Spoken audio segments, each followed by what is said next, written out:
if you look at like a fantasy or sci-fi character, they're just people too. I mean, they could be like a, you know, monster gelatinous cube, but the reason we're reading about them and connecting with them is because they have those like human characteristics that we identify around. Yeah. I mean, the thing about science fiction and fantasy is that you take like the normal circumstance of people and then you make it extreme. You make it life or death. You make it save the world. It's really about how you can authentically connect with people. When I was 5, I lived with my mother and father and older brother. At least I could draw, I told myself. It was just me, my cats, and my imagination. Created protective cover, just enough where he could keep his underwear on.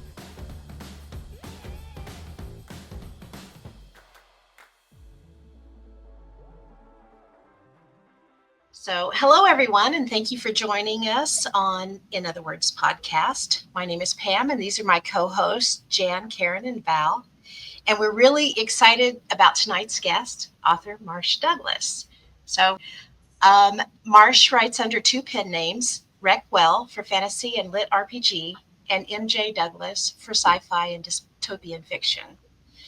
They've been writing their whole life, but after finishing their first full-length novel in 2017, they've published 3 books in the last 2 years. Augmented and Echo as MJ Douglas, and Potions and Perils as Reck Well. Yay! Marsh excels at crafting characters who feel real in lived-in, multi-layered worlds. Their stories center on flawed and deeply human and sometimes inhuman characters trying to carve out meaning in a world that works against them. Their world building is immersive, full of small details that make each setting feel like it existed long before the story began. Marsh isn't just telling stories, they're inviting you into them with a mix of humor, heart, and deeply personal stakes. Right now they have 2 active projects, both under Reck Well, Sand and Sorcery, which is a sequel to Potions and Perils, and Stumbling Up, a loser's guide to progression, and lit RPG comedy. And with that, we would like to welcome Marsh to the podcast. Thanks for having me. Absolutely. I do have your covers. I'm going to bring them up so we can get a better look at them too. Okay, sounds good.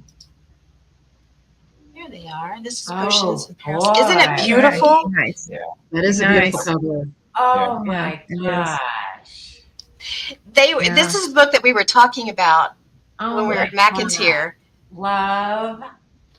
Isn't it gorgeous? Yes. Yeah. Yeah, I love Sienna does our cover art, and she's great. This is one of my favorite covers, definitely. And It's beautiful. Yeah. And then your other 2 books, Augmented and Echo. Yep. Yeah, these are my great as sci-fi. Yeah. Yeah. Nice. Wow.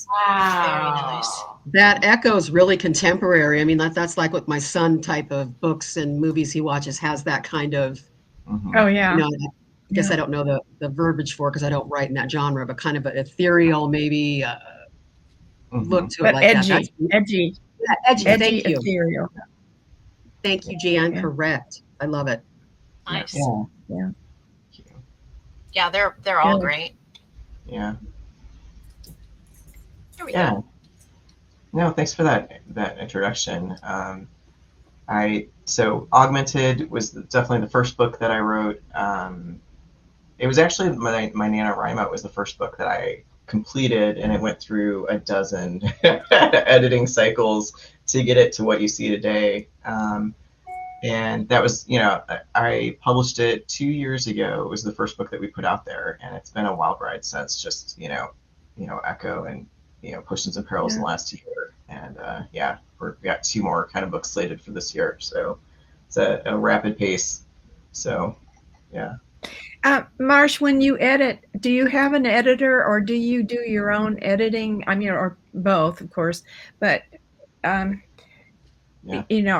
think we all have to come to that realization at some point where we need an editor.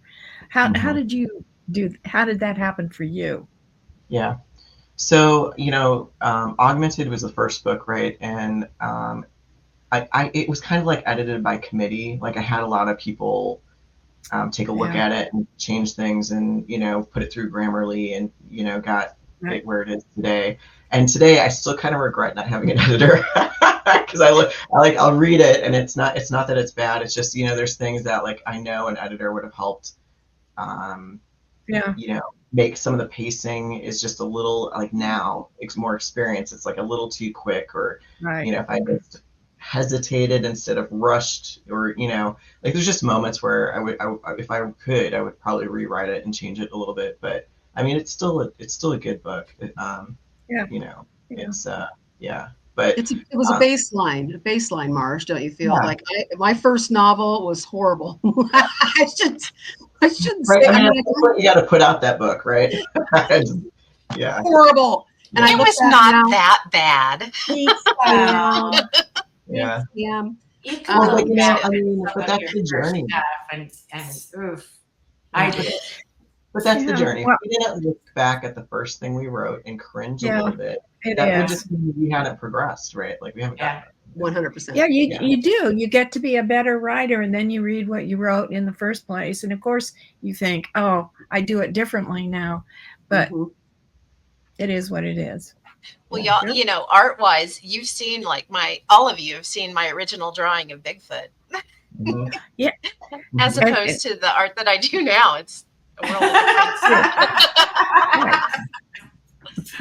World of difference. Yeah, that's right. Yeah, but I love that original drawing of Bigfoot too.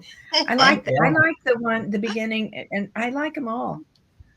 It's pretty interesting. Yeah. It was Yeah. pretty wild. There's value in that. I mean, so Echo and Potions and Perils, I definitely had an editor that I worked with, and learned a lot from that experience. So, Yeah. definitely, editors are worth it. They can push you and just, help your craft quite a bit. So, Oh yeah. Yeah, it took me a long time. I went through 3 before I found Carol Burbank, who is Val's editor and mine, and I've worked with Carol now for I think it's been 6 years. yeah. Wow. Yeah, I've Yeah. worked with her 5 years now as well. Found her in a Poet and Writers magazine, Oh my God. in the wanted ads or old-fashioned wanted ads they have in there, and she's very ethical and very, very, and she raises the bar and she cares so much. It's such a personalized She experience. always with her. does. She cares so much, and you can tell she cares. Yeah. And so when she believes in you, does your editor feel that way about you, Marsh? I'm sure believe in Yeah, you. my editor hopes. She's great. I Yeah. had a friend that actually just like went to a concert, ended up sitting next to her, and they struck up a conversation. And I mean, it's crazy how the networking happens, right? But yeah. I mean, That's it cool. makes a difference to have somebody believe in you, and that Oh, yeah. detail that editors have is just kind of magic, right? Yeah. Yeah. So That's interesting that you have a pen name because it really, you got to let go of your ego. yeah, so part of it is I write 2 pretty distinct genres. Like my sci-fi is very kind of dark, dystopian, LGBT sci-fi, and my fantasy, like Potions and Perils is a cozy fantasy. My new book is a comedy. It's very lighthearted, and so part of writing them under pen names is to separate my audience. Oh, So yeah. if Yeah. you're into dystopian, you'll like those books, but you won't like my comedy. So That's Trying to- smart. That's a smart trying to- marketing tool to use, Yeah. Marsh.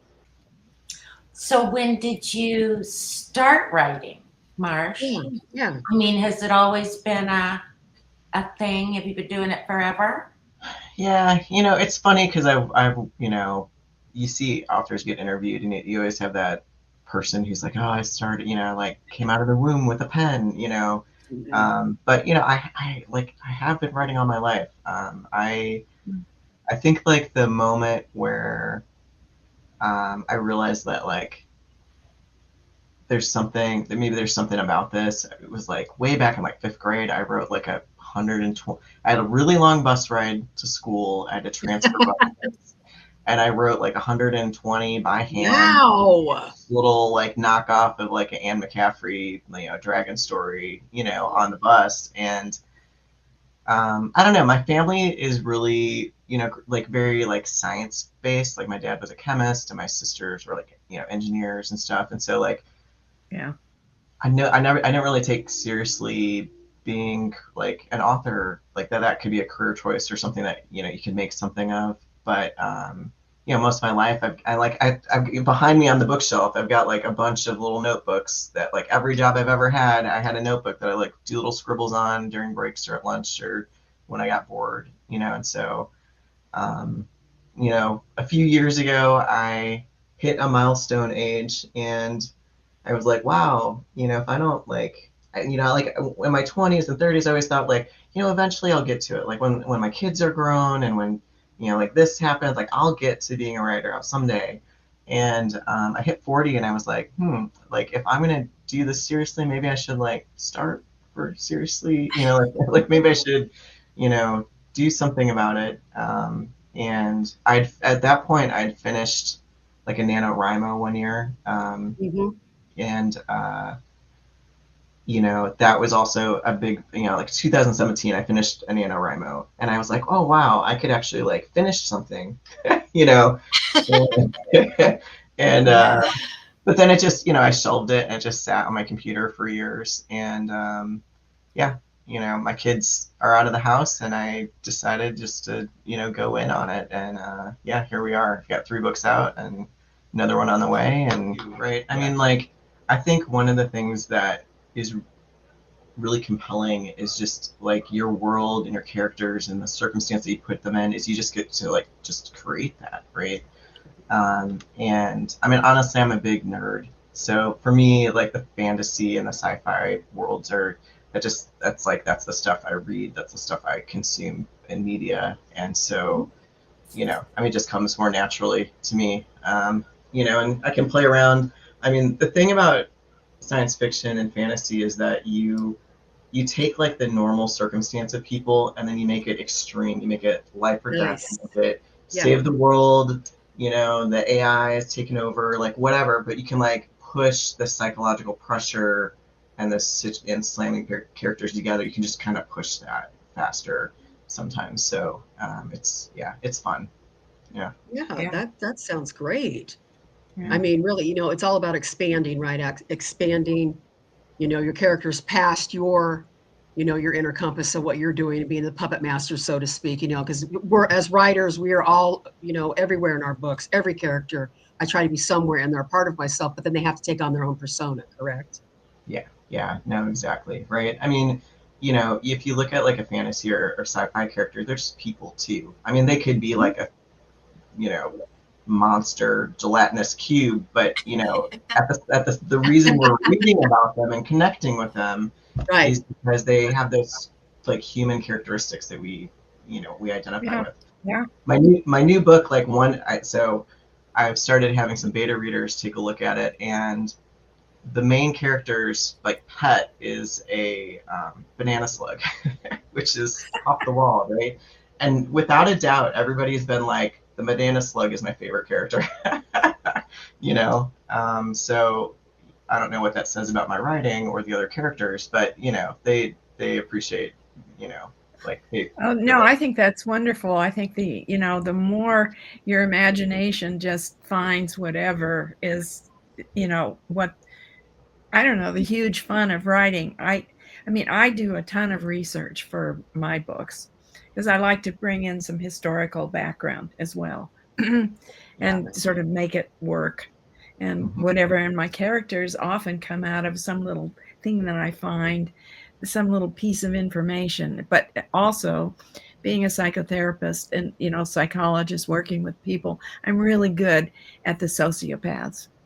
That's awesome. It's an obsession, Jan. It's just an obsession. And they're fun. Right. They're interesting. Great. Multifaceted, complicated. What made them that way? And that makes great characters. And Pam, and you're doing your short story. Karen, you're doing it. You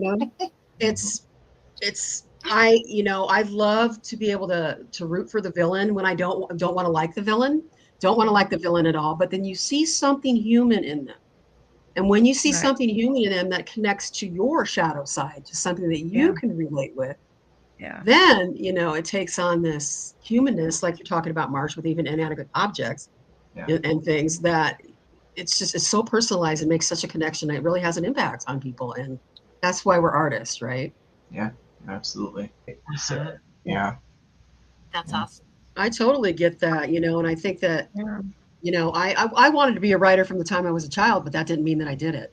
Then I wanted to be a rock star, and then I wanted to be, this and this, but ended up going to the military to pay for college, and always wanted to be a writer. And then I've been writing for 15 years, but really, really, like hardcore nose to the grindstone for the last 10 since my accident.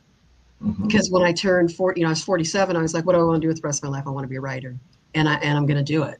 And so, because I probably wouldn't be doing it. I probably would still be working in a factory, doing this, doing that. So I think that's great that you had that awakening at 40, because I didn't. I was still working, kids, married to, my wife then. And so sometimes you got to be selfish. I'm learning to be a little selfish as I get older, and that's hard for me because I'm not a selfish person. So this is your life. Like I'm putting this out for me, this time for me to do this because I want to do this. So here we are, right? Right. Yeah. It is, I think, a really powerful thing to choose to do something for you to like follow a dream. It's so hard, to just believe in yourself, right? But also just to your point, to take that, it is kind of inherently selfish, but if you're not going to take a chance on yourself, well, who Who's will? going to? Who's going to? At the end of the day. Very true. Yeah. Yeah, I think what, writers, we all understand it when they say, well, why do you do it? And you really, we can't not do it. And, it's a lonely way of life, and you do have to cut out time, self-time. And, everybody struggles with that, it seems to me. Oh, yeah. But that's what we do. Yeah. It's hard. Yeah. It is hard. Yeah. When I was in high school, college, something, I read A Room of One's Own by Virginia Woolf, right? Yes. And, back then I was a kid, and she's like, if only I had a room of my own, I could be, this amazing writer, basically, right? And back then I was like, that's not, I'm like, okay, whatever, girl, I don't get it. And then when I became an adult, I had my, first wife, and I raised kids and stuff, I was like, man, if only I had time of my own, and that's been the struggle, is just carving out that space. Right. And I think too, it's a little bit a misnomer, a room of one's own, because even when you have that, it still doesn't quite work. You just have to do wherever, write wherever, and just be. And I found that for myself. And I used to have a commute from Berkeley to San Francisco to my office there. I did a lot of writing on BART. The That's amazing. train. Yeah, sometimes I'd miss my station. And go right past it. Anyway, so no, it's hard, all of it carved out. The only way I get writing done, you guys, and I don't know how you guys do your art, but for me personally, because I procrastinate, I'm a terrible procrastinator. I'll be like, okay, I'm going to sit here for 30 minutes and put my phone away, putting this away, no music on, do 30 minutes, and I'll sit and where was my next moment that I was at? And then I just go boom. And then sometimes things come, sometimes things don't. And then I'll go do a chore, go do something, come back, another 30 minutes. And that's how I have to do it. Otherwise I can't do it. Honestly. Yeah. How do you market? Jan and I want to know is right now. Inquiring minds want to know. I've done TikTok. For the self-published. I was almost published in 2022 with a novel. I came this close, but didn't work out. So self-published, I'm going to try an editor for my third novel and my fourth, a literary agent for my third and fourth novel. But how do you promote? I mean, I've done the TikTok, we've done, Jan, some other stuff as writers. What do we do? TikTok. Reviews. What's that? Get reviews. Right, you get reviews. And it's constant. And you have to be willing to, put yourself out there all the time. And if you're a bit of an introvert, it's not going to go that well. Yeah. It is hard because writers are more introverted, right? And so we want to write. We don't want to put ourselves out there, right? Exactly. Yeah, it's hard. So I mean, this last I mean, the 2 years that I've been kind of out there, it's been just like a giant social experiment, right? So, you know, we've had, you know, things are positive. Like some things work, some things don't, and it's just kind of Right. interesting, right? A lot of it depends on your market. But the thing that I find hopeful, and I can talk about some of the things that we do, but the thing I find hopeful is that, you know, you really just need to get like the 10,000. 10,000 sounds like a big number, but you need to get like the 10,000 people that are big fans of you, or maybe 1,000 people that are big fans of you, right? Like you need that core group of people that will just pick up whatever book you put out because they love you, Yes. right? And Right. so it's you know, what I do might not work for you because it's really about how you can authentically connect with people, right? And Right. maybe that's a newsletter or blog, or maybe that's a TikTok. I mean, I'm of a generation where video is hard for me, you know, just kind of inherently thinking about doing TikToks. But you know, I have gone to like book fairs. So like Kansas City, there's a what is it called? It's there's a book fair that happens like once a quarter in Kansas City that we've been to a couple times. Nice. I've gone to Lawrence Pride. All my books have LGBTQ characters in them, so we had a booth at Lawrence Pride. We had a booth at like the Kansas Book Fair in Washburn. Book fairs has actually been a great way to grab like a local following. Yeah. So when I did my book launch at like the local bookstore, Roundtable Books in Topeka, you had people show up, and like 30 people showed up for local author, you know, Nice. launching. So, you know, like some of those events, because you can just like, for me, like I'm good at communicating with people in person, talking to people in person, and like leaning in and what's your genre? Oh, you like, you know, you like Tolkien. Well, I've got, you know, Witches and Potions and Perils, you know, Yeah. or Yeah. you like Morley Gray, you know, Psychopaths. You should read Augmented. The main character there is kind of crazy, right? You know, so like, you know, I can have that conversation with people and like lean in. But you know, I mean, we've done Facebook ads, we've done BookBub advertisements, we use Book Sirens to get beta readers. We have done Book Spry is another kind of place. I've actually worked with a consultant who does like does advertising for a couple of pretty successful authors, and for that genre, you know, she's sent us down some other routes where it's like I never even considered, you know, putting stuff on Royal Road, or you know, like I think, you know, at least in some of the sci-fi fantasy genres, the idea, kind of the methodology right now for indie authors is you make a series, which I don't have one yet, you know, but you make a series and you almost like give away that first book, right, to get people hooked. Yeah. And so you run like Facebook ads off your first book, they buy it, they read through your series, and you're making money off the second, third, fourth, 10th books, right? And so it's kind of daunting as somebody who right now has 3 standalone books. It's like, okay, I need to write a series. But yeah, so it's interesting.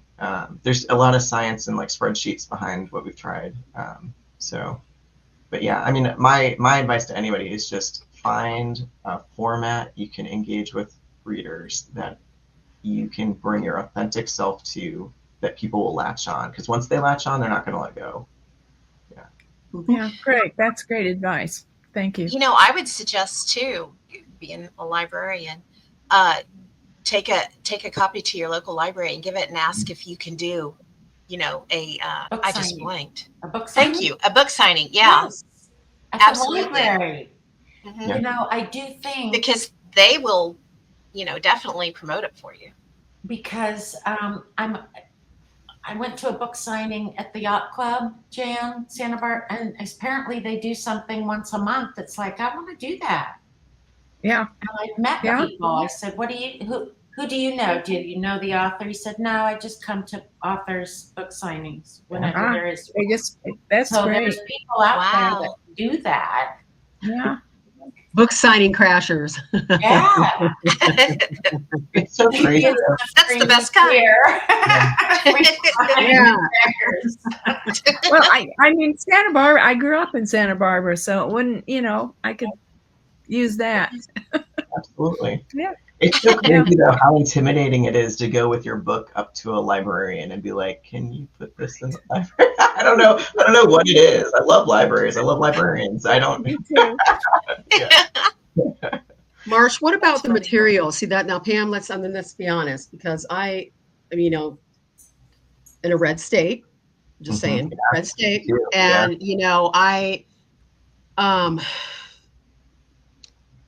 my first book, Different, it's vanilla because it's under 18. Then I said I want to write adult, so I've been writing adult, and so I don't have to have any parameters I have to follow, but you get a little terrified of that a little bit, and well, I go to Pride every year. I went to Pride last year and I made like $300. I mean, I'm just saying it's still fun. You go and talk to people, you give them your books, you do this, so I go to Pride and I'm going to speak at a trans festival here in Des Moines, Iowa on March 29th. Nice. So I'll be there with like 700 other vendors.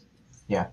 Great. Wow. That's great. So we'll do that, and so it is important to get your stuff out there, but they're also, with everything that's going on, I do believe we still have to show our faces. Our work still needs to be out there, and you still have to help build community and stand with each other as far as artists and as far as, expression, being able to express your art, Yeah. But yeah, so that's why I haven't done it, because I've thought about that, Pam. I'm like, well, I don't know if I want to. What's it about? Absolutely do it. We don't, and I'm in a very conservative community, very small conservative community, and we have no problem. We have quite a few. We have a big selection of LGBTQ plus books. Okay, well then I'm going to do it then. I'm writing that down. Do it. I will do Absolutely do it. I mean, I'm sure most of us, but like I grew up in a small conservative community, and I do wonder like what teenage me, like seeing somebody come to the library and like going to meet them would have done for me as a kid. That's right? true, Marsh. Yeah, I mean, even if you like the three queers in the community show up, like it's These worth three. it. There's somebody else like me. Representation. I think a lot. Oh boy, I better get off my soapbox. I really feel that representation is so important. 100% it is. Young person to see that they are not alone in this freaking world. Yeah. And who cares if somebody's offended? Our motto at our library, and I know it's at a lot of other libraries too, we want to have something that will offend everybody. Yeah, that's great. I love that. Absolutely. Yeah. You're doing it right for pissing people off. Yeah. It's funny because I've been in a lot of, I've mostly gone to book fairs in Kansas and Missouri, right? And what we do is we have like little name tag lanterns. And so I publish under my own company, Dragon Tomes Publishing, right? Is kind of the face of it. And so we have like shirts, and then our lanterns are rainbows. Like we're very gay.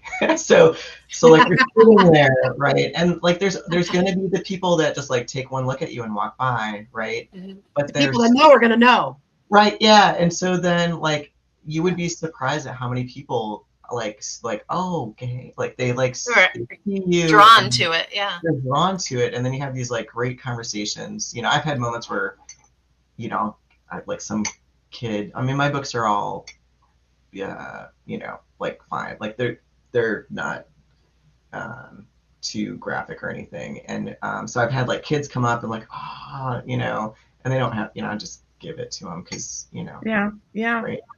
But I mean, the people, like, if you're obvious, I mean, I know I look like a Midwestern white dude now, but like, like I put my they, them button on and I got my lantern and, people, you find your people, right? Yeah, absolutely. Yeah, you do. That's cool. You find your tribe, and that's very important. Like, I remember I had a 12-year-old, a boy come up, cause I have a cool book. He liked my book cover. And he came up and he started talking to me, and I was like, honey, no. I'm like, where's your parent at?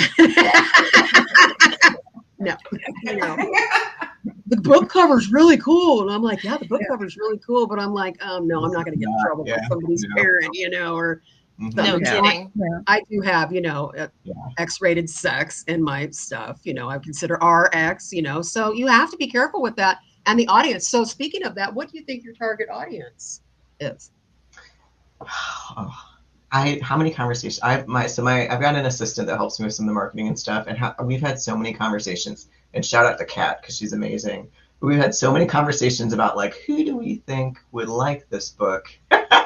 Because I mean, the thing about the market and being an indie author is that you don't have to change your book to get published by a big traditional publishing house, right? So you can publish niche things or off the wall stuff, and I don't think my stuff's like,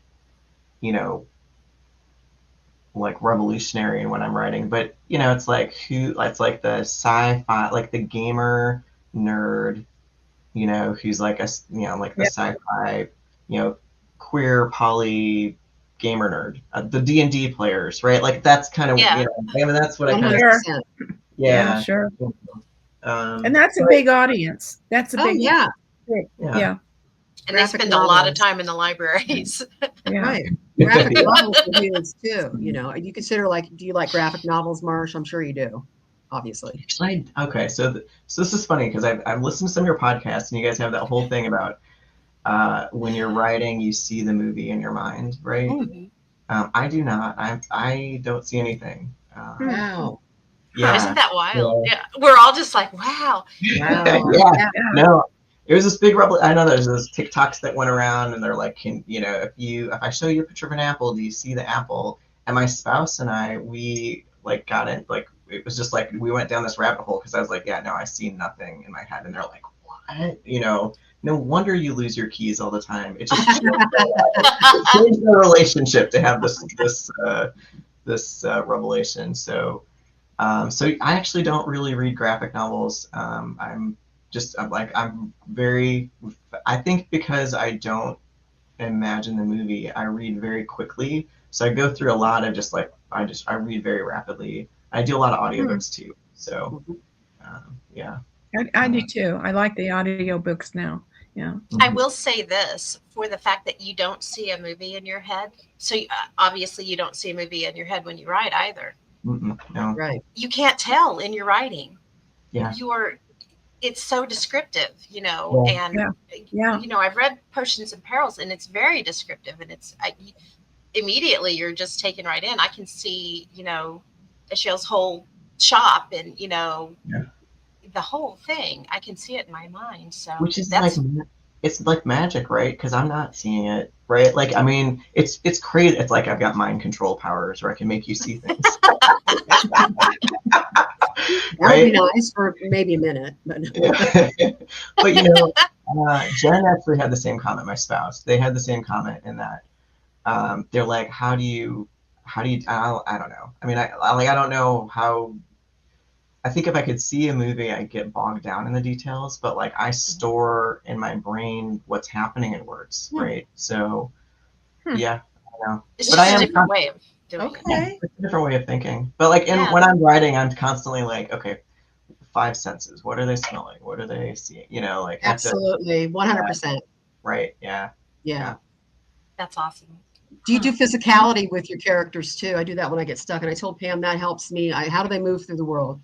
What is their physicality? Are they, they slumped over at the waist? Do they have a cane? Do they have a limp? Do they, that's how I kind of do it too, for me. Mm-hmm. No, I try to do emotion through physicality, right? I mean, you kind of know. Absolutely. Physicality. The funny thing is, so one of the big blank spots for me is what are they wearing? My editor, one of the notes, he's like, your characters are naked the entire book, and I'm like, what? And then I had this moment of I don't know how I don't know how to describe clothes. It's not something I really care about. It's very interesting. And of course, banana slugs are naked. So yeah. But it's so interesting to hear you describe that, because for me, it is literally creating a character and then I watch them, and that's how I write. Absolutely. Literally. I just, okay, this is what they're doing. This is what they're doing. And then I go back and I look at it, and sometimes I edit, but mostly it all comes out of just watching in my mind what they're doing. Yeah, which 100%. Yeah. It's interesting. I can't imagine doing that. I mean, I'm as baffled as you are by what you do. Yeah, so. yeah. I bet. Yeah. It's interesting. Yeah. Well, I feel that people, I mean speaking, I joke with my son, we say everybody's on the spectrum. We have this little, I feel that, and I have dyslexia, and so I really feel how people, process and generate information and put it out and take it in and put it out and spew it out, and stuff. Is so fascinating. And you've learned it on your own, what works for you based on what, it's not a deficit, worked on, what works for you. And it's really amazing what people do. Everybody's different, Everybody's and how they different. process It's true. information, Yeah. Yeah. No, absolutely. Yeah. And, I mean, I try to bring that to my characters too, of like putting people, I don't think I've thought them through enough to think whether they're a visual thinker or not, but, like trying to have some of that diversity in, my troupe of characters so that you see, like Evelyn, Pam, and Potions and Perils, she's meant to be ace and on the spectrum. And, Yes. I mean, like, hopefully that comes across. And Echo, It does. Yeah, Echo, main character, is Peak, and she's also ace and on the spectrum. And I've got people, Echo was the first time I really had like a group of people that I was focused on. I mean, you've got a main character, but it's really a group of people together. And, it's like you've got the mom of the group, and you've got the more analytical problem solver, and the grumpy old man, and the historian that wants to know all the details, right? And just trying to get those personalities to interact with each other and hate each other and love each other, Absolutely. I love creating a nuclear family. That's what I try to do in mine, unconventional family. Yeah. I love doing that, and I try to gravitate towards that in my stories to show, again, representation, that you can thrive and succeed in other environments besides what is being dictated to you in the binary. Yeah. Sure. So, and it's really amazing, to be able to do that. All of us. I saved a paragraph, and it was in regards to Evelyn. Do you care if I read it real quick? Go ahead. Yeah, go for it. Okay, because it really it's such a wonderful one. It says, many have suspicions, a secret love that wasn't meant to be. A summer abroad at her cousin's could only mean marriage and widowhood. In this part of the world, it was not customary to remarry after losing a husband. The other rumors grew darker, but the truth was simple. No person could enchant the woman. She was as untouchable as the moon, and perhaps more beautiful to those around her for it. I love that. Oh, wow, that's great. Isn't it awesome? That's great. Very good. Absolutely. You described her as ace perfectly there without, coming out and just saying, okay, so Evelyn is ace and moving on. You just did it in such a beautiful way. Yeah. It's lovely. Very poetic. Very poetic. Mm-hmm. Yeah. I like poetic. That's very good. Yeah, she's actually one of my favorite characters because I don't know, sometimes there's a freedom, and I think,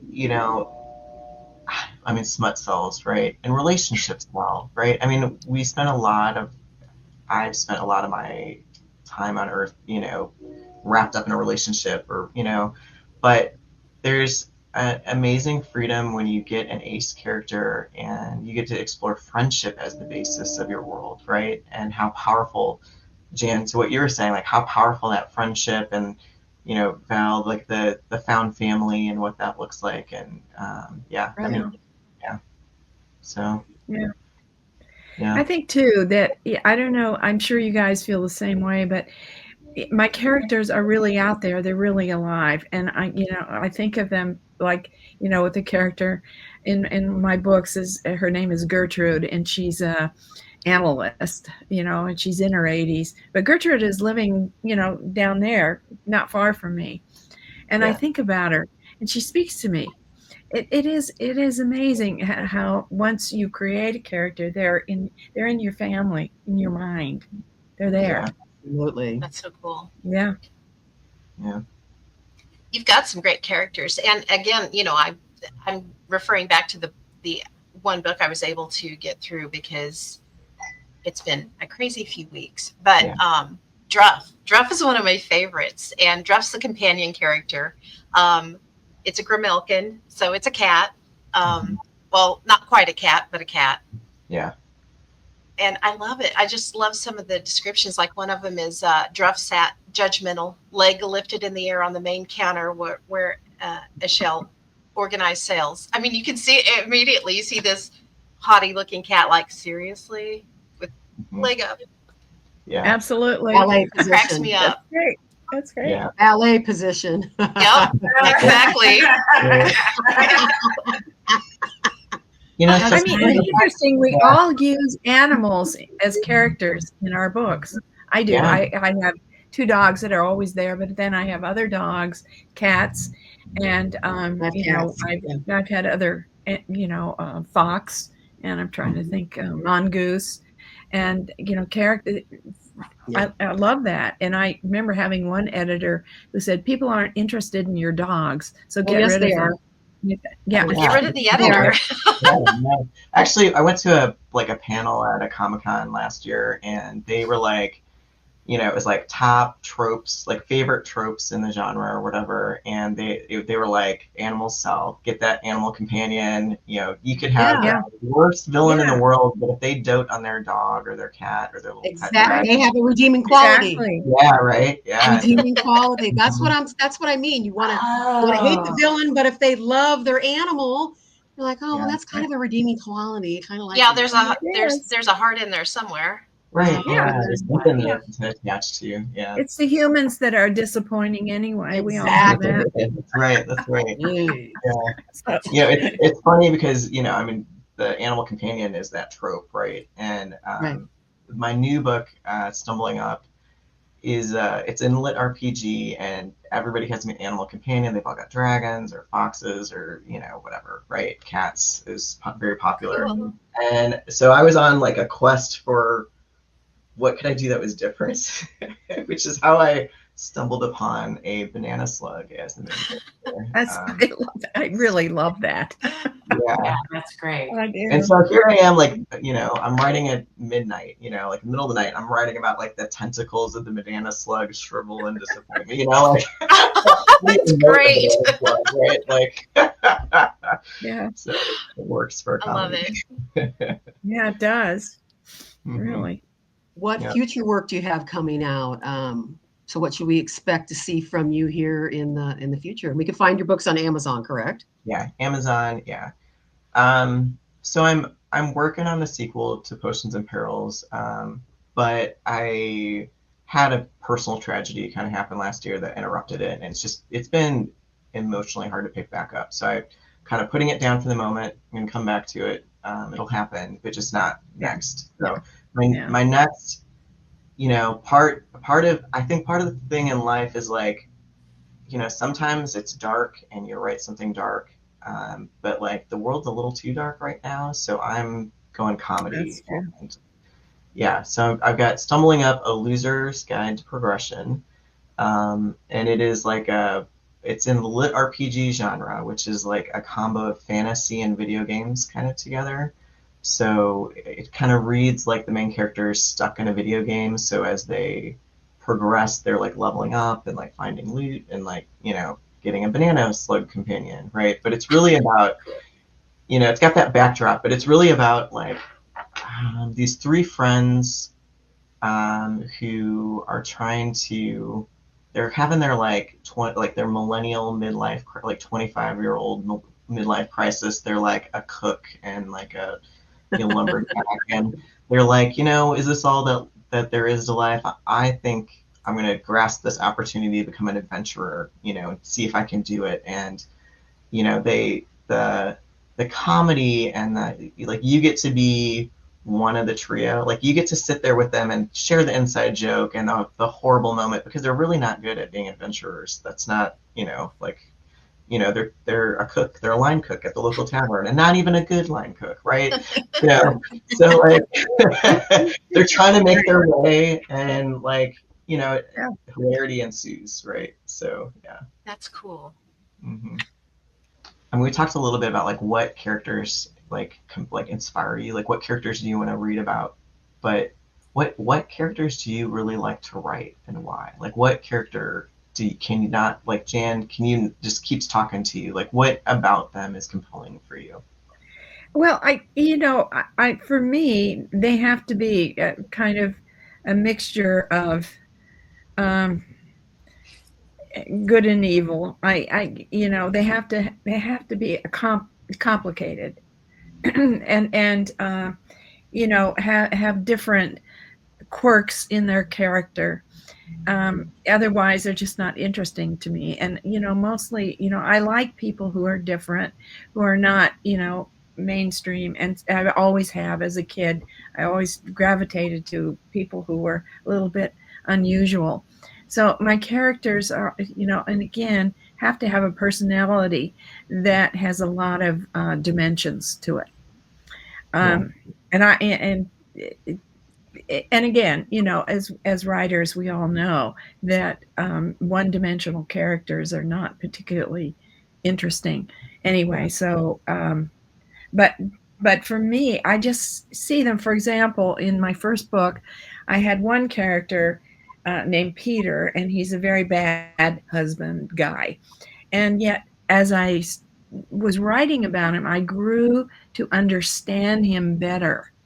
And so his personality and his arc became more interesting and more complicated. And in the end, I use him in the ending, and that he becomes redeemed in a certain way. In the ending, he dies, but he's been redeemed. And so, but I never knew that's where it was going to go when I first introduced him. But they develop in my mind. And then, of course, what happens is I often have to go back and rewrite them in the beginning to make sense of where they come to in the end. Yeah. So that's kind of how it goes.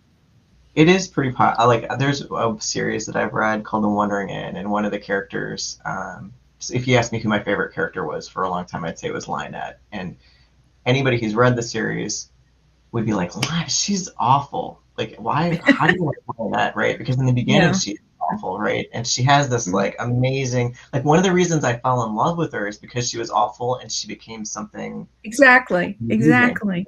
Yeah. Right. So yeah, that is really compelling. Yeah. Yeah. How about the rest of you? What's Pam? What's your favorite character to read or write? Oh my gosh, I don't have a lot of experience with it yet, but well, you start out with a pretty good character. Yeah, I was gonna say character. Oh my God, He's my favorite so far. Now, if you take into consideration, one of my very favorite authors is Jim Butcher, the Dresden Files, and that's kind of who I see in my mind as Harry Dresden a little bit. So I don't want him to be a carbon copy of Harry Dresden, but yeah, and I don't claim to think I'll be anywhere near as good as Jim is, but I like that line, Yeah. So I really like that multi-layered, because the growth that Harry has throughout his books. Yeah, I'm drawn to that. Yeah. And he kind of grows up through the books too. So I like that too. But yeah, that's kind of what I that's the kind of character that I like anyway. It's like a Dresden. Everything in the world is going to happen to him, and how in the heck is he going to come through this time, because there's everything's exploding around him, and yeah. And he's got that self-deprecating kind of viewpoint of here we go again. Yeah, exactly. And I also like, in my second book, I have a ghost who's a character. And so I kind of like that sort of magical realism of having a character. You never explain him, but he's just, he's a ghost. He shows up, and he's make him ghost from the Civil War, and and again, you don't explain him; he's just normal, and and again, his name is God, I can't remember the name of my ghost. But he's a real person, but you can do so much with a ghost because he knows things that no one else knows, and yet he has his limits. He's, well, I don't know everything, but I do know this, and so you can play with these imaginative ghost characters quite a lot, and as they interact with the main characters. Yeah. Oh, absolutely. Sounds like a gossip keeper, a secret keeper. Gossip. Let me tell you about what I just found out. Yeah. Yeah. That's awesome. How about you, Val? What's your what kind of character is your go-to or your favorite? Oh. I like the tormented character. I really, really do. I like to write man versus man, man versus nature, man versus himself, man versus the world. I'm totally into man versus himself, always have been. I feel, seeking some kind of atonement. That's what your character was doing, Peter, Jan, atonement, I do that. 100 and excellent book, Ancestors. And and I love that idea. Redeeming quality, right? So I like to have a character that's, not the norm, that didn't grow up in the, the White House and the white picket fence and the, my parents were this, even though you could have fun with that and make them really messed up. But because they usually are. But I like to take a character and build them all the way up and then tear them down and then start over again. That's what I do. I take them, through the most hard emotional experiences, really reflection, and, have them fall in love. Love's always important. Have to have hope, have to be able to have transference, transcend, always trying to heal their soul. That's the type of characters that I like to write. It's very, very complicated task, but it's my favorite. Did I kind of answer that? I think I did. You did. Yeah. No, absolutely. I like the tortured souls, the brooding artists. That's what I like. Yeah. Those journeys can be so compelling because they just, it's that redemption, right? I mean, everybody redemption, wants absolutely. Right? We all have things that we want to be redeemed for, just really coming to latch on to. Yeah. All right, Karen. Last but not least, what is the type of character that you really like to read or see? I'm not sure how I would even describe it. One of my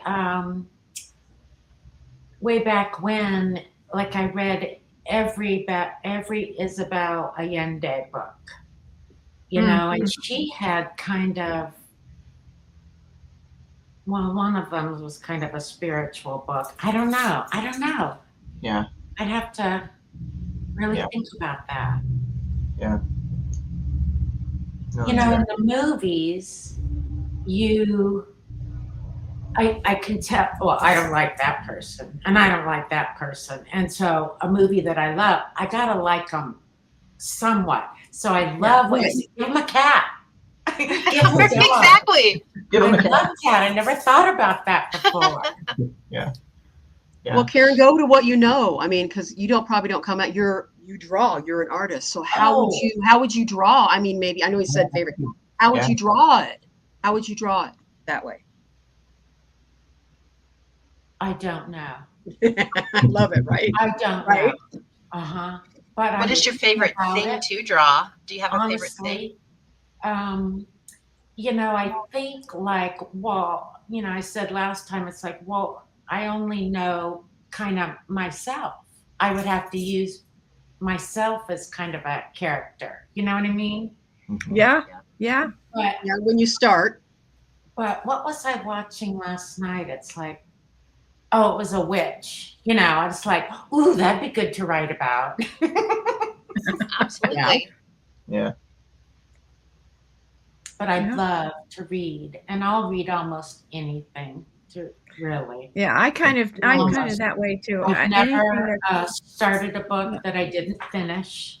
Oh, I Even have. though, you know, Oh, I have. me too. I never have. I give it that. DNF a lot. Yeah. And I don't know what I was going to say, but I do love getting lost in a book, that's for sure. Oh, yeah. And what you do is magic.